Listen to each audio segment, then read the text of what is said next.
Balita perempuan bernama Becky yang hilang di kota Makassar, Sulawesi Selatan, akhirnya ditemukan dalam kondisi selamat di kawasan hutan tempat tinggal suku anak dalam Provinsi Jambi. Becky diduga dijual usai diculik selama 6 hari.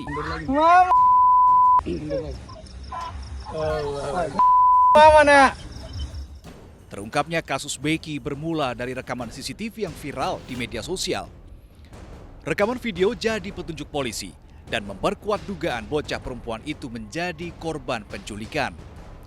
Lantas, seperti apa kisah Becky yang 6 hari hilang di Makassar hingga ditemukan di Jambi? Lalu bagaimana polisi menyelamatkannya? Di mana dia dijual dengan harga 80 juta rupiah. Perpindahan tangannya itu mulai dari SY itu sekitar 4.700.000 ke Nadia ke Mary 30 juta, Mary ke suku anak dalam atas nama Lina itu 80 juta.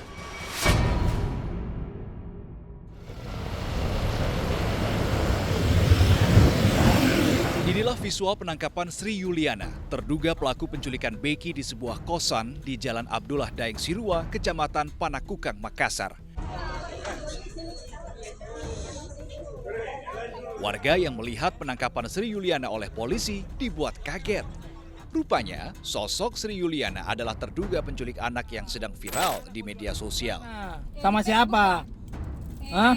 Siapa namanya itu orang? Tak berkutik Sri Yuliana saat ditangkap di rumahnya. Polisi langsung menggelandang Sri Yuliana ke Mapolresta Makassar. Sri Yuliana mengakui telah menjual Becky kepada seseorang yang dikenalnya di media sosial. Berapa kau jualkan? 3 juta, Pak. Sri Yuliana menculik Becky pada Minggu 2 November 2025 di Taman Pakui Sayang, Kota Makassar, Sulawesi Selatan. Lewat rekaman CCTV inilah polisi mengendus keterlibatan Sri Yuliana. Dalam rekaman, tampak Becky dibawa pergi Sri Yuliana beserta 2 anak yang sedikit lebih besar dari Becky. Momen detik-detik penculikan Becky ini rupanya jadi petunjuk kuat polisi. Tampak Sri Yuliana menggunakan kedua anak kandungnya untuk mendekati Becky. Pagi itu, Becky yang sedang bermain didatangi 2 anak dan diajak bermain bersama. Rupanya, 2 anak Sri Yuliana diperintah memancing Becky agar mau pergi bersama mereka. Usai diculik, Becky diiklankan Sri Yuliana melalui media sosial dengan modus adopsi.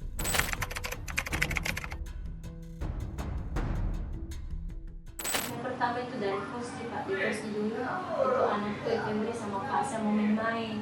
Jadi saya bawa pergi ke taman paku sayang. Saya ajak saya anak pergi main-main di sana. Ternyata tidak ada di mobil karena dia masalah main-main. Terus duduk di situ sekitar jam 7 saya sampai di sana. Jam 7 lewat, sekitar jam 7 lewat saya ke sana. Karena jalan kaki ke sana. Itu anak-anak jam 8, jam 9, sekitar jam 9 kalau saya lihat itu anak-anak main. Dan Febri, mama ada temanku, tapi di situ sendiri memang itu anak. Dia main-main. Dia makan itu Oreo. Saya lihat itu dia makan Oreo. Saya bilang sampai kasih dan temanku mama. Jadi aku bilang sendiri itu memang anak, tidak ada mamanya, tidak ada bapaknya. Jadi aku bilang main mau ke mana? Aku tanya, ada mamamu nak? Tidak begini sih. Bapakmu mana? Jadi dulu makanya memang ke situ memang jadi saya dulu pada situ Pak. Saya duduk di situ maka merah kuning. Udah lama begitu. Selang berapa lama? Aku tanya lagi. Ke setengah jam begitu tuh Pak. Aku tanya lagi. Mana mama nak? Begini nih. Bapakmu mana? Jadi pas pulang. Ayah aku makin nak. Tapi saya mau pulang di rumah. Ayah aku makin nak. Pulang sama. Jadi pulang mak. Pulang di sana. Jadi pulang sekitar jalan ke saya jalan itu sama Febri sama Pasta lewat di kantor depan kantor. Saya belok kiri baru ke jalan belokan itu yang sampai itu PU itu ke Pelita terus sampai ke Sungai Sadang yang ada tuh pom bensin kanan terus sampai di puskesmas Nambah Raya. Terus sampai belok kiri angan potongan ayam. Terus sampai di lorong 10 di situ saya tertangkap Pak. di Abda Siapa rumah kau datangi itu? Kau bawa ke rumahnya siapa itu? rumah juga rumah kosku juga. Rumah kos kontrakanmu.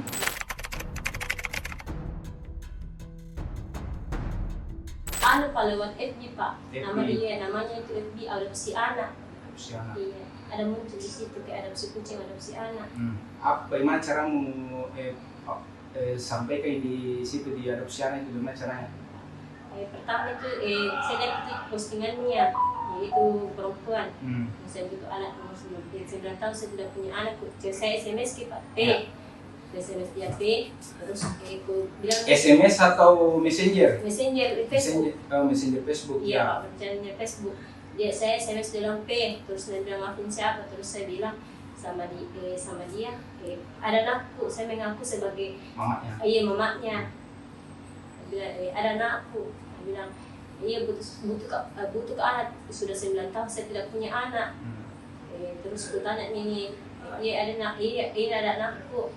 Bilang lagi mau 3 juta. Bilang dia mau dapat uang. Ini sebelum ditawar ini dia lihat videonya, fotonya itu Belum anak. Pak lewat WA aja Pak. Oh, iya. Lewat WA. Ini lagi bilang tawar uang. Masih Messenger ini? Iya Messenger FB Pak. Iya. Mau 3 juta. Terus iya sudah iya. Terus dia bilang chat lewat WA aja. Oh jadi dia kirim ke nomor WA-nya atau? Iya dia kirim dalam chat lewat WA aja. Oh dia kirim nomor WA-nya? Iya baru saya kirim nomor WA.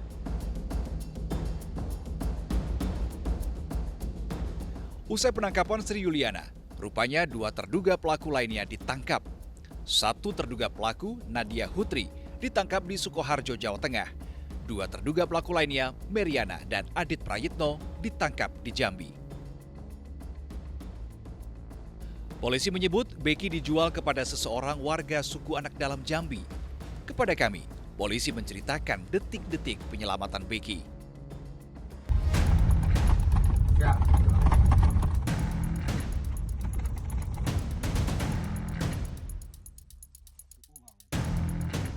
Kalau masalahnya dia bukan kau je nak mengukit ke mana. Terjadi negosiasi yang cukup alot, negosiasi yang cukup panjang untuk mendapatkan informasi mengenai keberadaan dan untuk membawa pulang. Kami bernegosiasi 2 malam 1 hari untuk bisa membawa pulang. Angkat Ki. Angkat dulu.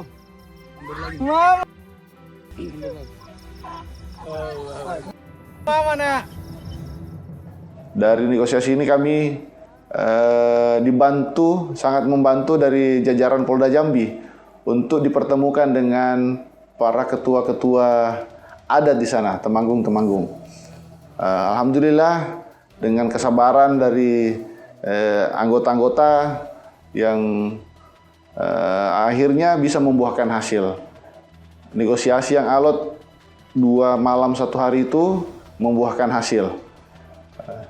Akhirnya dibantu dengan Temanggung, kemudian ketua-ketua adat dan jajaran dari Polda Jambi, akhirnya yang mengamankan anak ini mau memberikan kepada kami dan hanya meyakinkan bahwa ini betul-betul murni penculikan, bukan anak yang lepas dari orang tuanya untuk diadopsi. Akhirnya dengan penjelasan dari ketua adat atau Temanggung dibantu dari dinas sosial juga, akhirnya mereka paham. Jadi pada intinya yang mengamankan terakhir ini adalah dia tidak tahu kalau ini adalah korban penculikan. Kemudian dari pelaku-pelaku yang kita amankan di Polres inilah yang memodifikasi dokumen, memberikan informasi yang salah kepada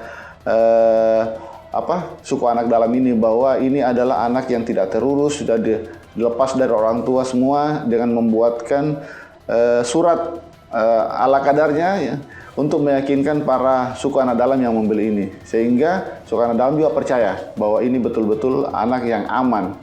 Nah, itulah yang kita yakinkan dengan memperlihatkan video bahwa ini sangat viral dan menjadi atensi bahwa ini adalah kasus penculikan, bukan anak yang betul-betul mau diadopsi, yang diberikan sukarela oleh orang tuanya.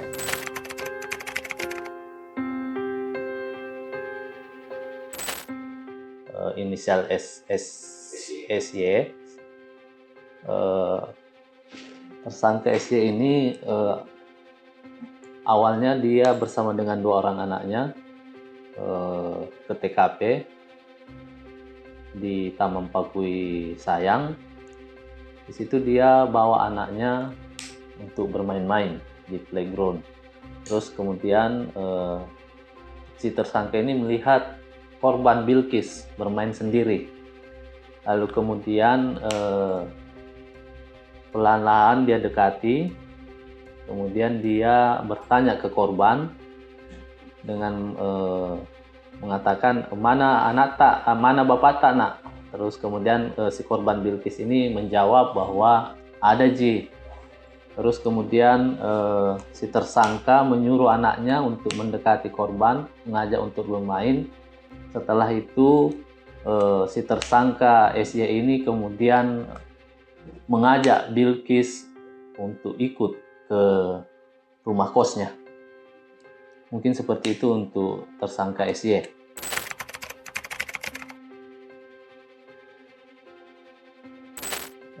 Korban Bilkis ini ikut, kemudian dia dibawa ke rumah kosnya.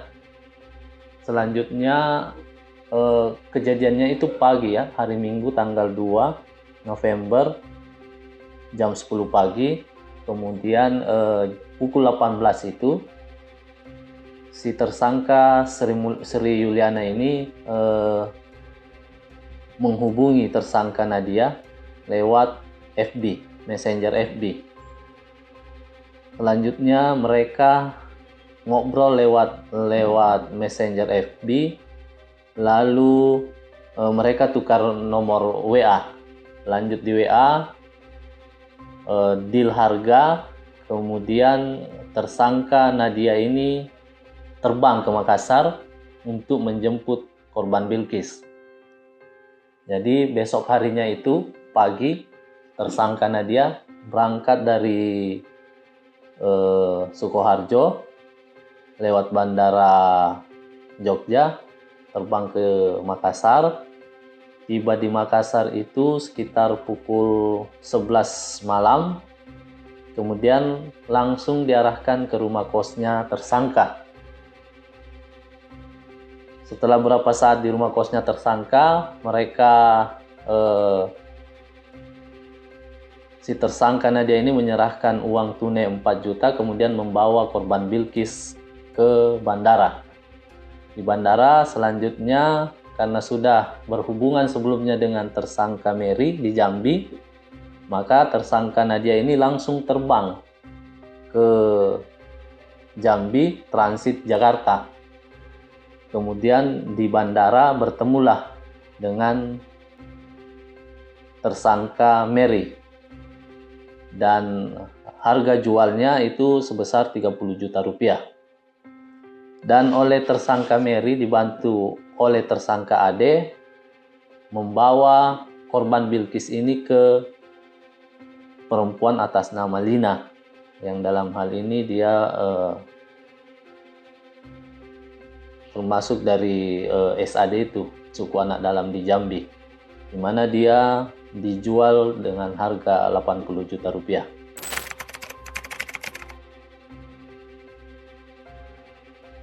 Perpindahan tangannya itu mulai dari SY itu sekitar 4.700.000 ke Nadia ke Mary 30 juta, Mary ke suku anak dalam atas nama Lina itu 80 juta.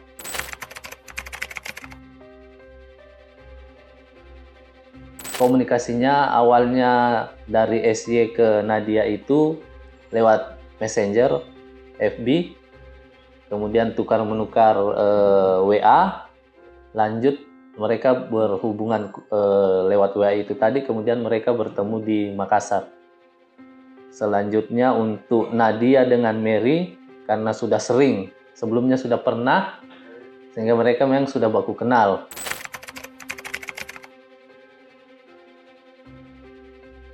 Kalau untuk SY, pengakuan baru kali ini. Terus kemudian untuk pengakuan di Berdasarkan hasil pemeriksaan untuk Nadia itu sudah 3 kali. Terus kemudian untuk untuk Mary itu sudah 9 kali dia menjual anak ke suku anak dalam atas nama Lina itu.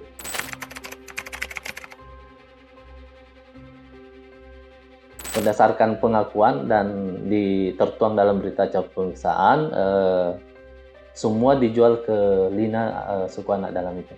Oh, berarti ini SAD ini Lina memang menjadi pelanggan tetap dari si Mary. ini. Siap, Mary. betul. Momen kepulangan Becky ke Makassar begitu haru. Usai sebelumnya polisi berhasil menyelamatkannya di hutan Jambi.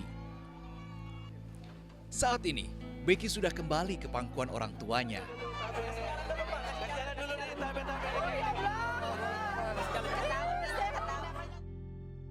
Becky sempat menjalani konseling oleh UPTD Perlindungan Perempuan dan Anak atau PPA, Dinas Pemberdayaan Perlindungan Perempuan dan Anak DP3A Kota Makassar.